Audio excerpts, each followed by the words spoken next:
তো বিকালবেলা একটু ছাদে উঠলাম, দেখলাম আকাশটা একটু পরিষ্কার। সকাল থেকেই একবার বৃষ্টি আসছে আর একবার বৃষ্টি যাচ্ছে। তো ভাবলাম দেখি একবার ছাদে উঠে, বৃষ্টির জন্য তো ছাদে ওঠা হয়নি সকাল থেকে। দেখলাম গাছগুলো কি করছে একবার দেখি। এই যে এগুলো সব আমার হাজব্যান্ডের গাছ। ওই গাছগুলো খুব ভালোবাসে, যদিও সময়ের অভাবে বেশি কিছু লাগাতে পারেনি, কিন্তু যেগুলোই আছে সেগুলো খুবই যত্ন করে।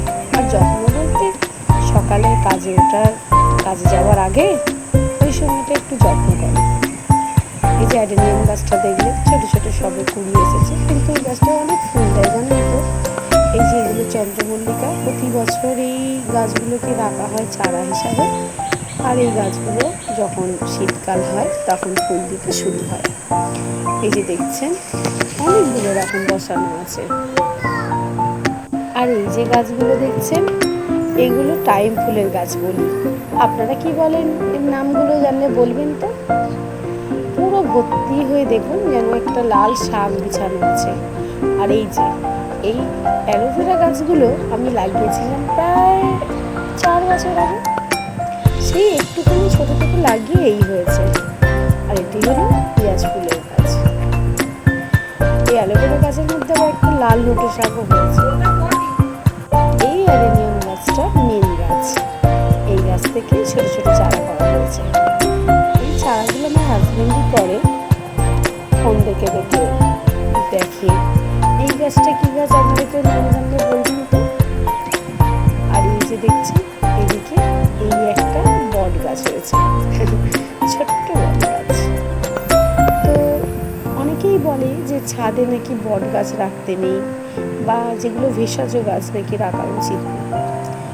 জানি না সত্যি কথা কি, কমেন্টে বলবেন তো রাখা কি উচিত না। আপনারা যদি বলেন সেই মতো কাজ করব।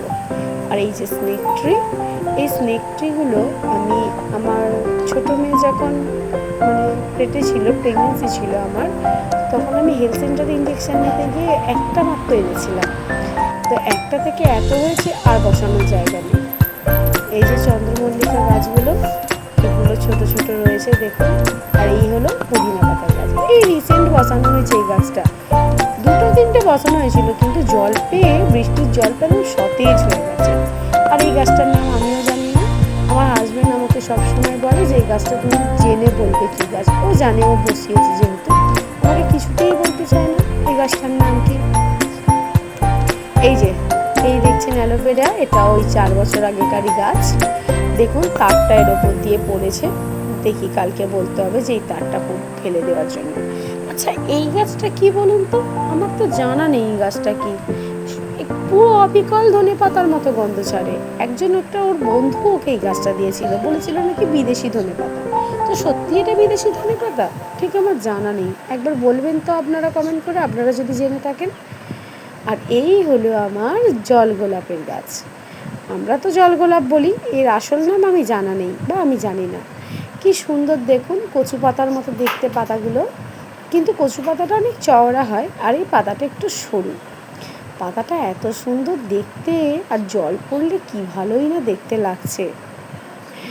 আর এই যে ফুলগুলো দেখুন, এত সুন্দর ফুলগুলো দেখতে, পুরো বেল ফুলের মতো দেখতে, দেখেছেন। আর কি সুন্দর কুঁড়িও হয়েছে ছোট ছোট। আর এর কুঁড়ি যখন আসে ঠিক এরকম দেখতে লাগে, আর পুরো গোলাপের মতো গন্ধ ছাড়ে। আর এই গাছটা এই টাবটাতেই বসানো হয়েছিল।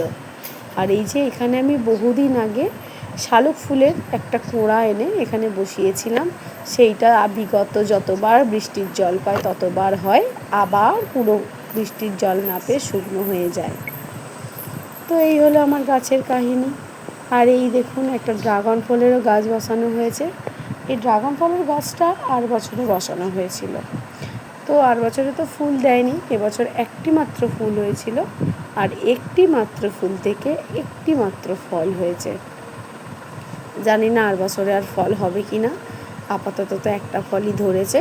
তাও হনুমানে অনেক সময় অনেকের গাছে দেখেছি ফল নষ্ট করে দেয়, অনেক ভয়ে ভয়ে থাকি ছাদে হনুমান এসে যদি আবার গাছটার ফলটা নষ্ট করে দেয় তাহলে তো হয়েই গেল।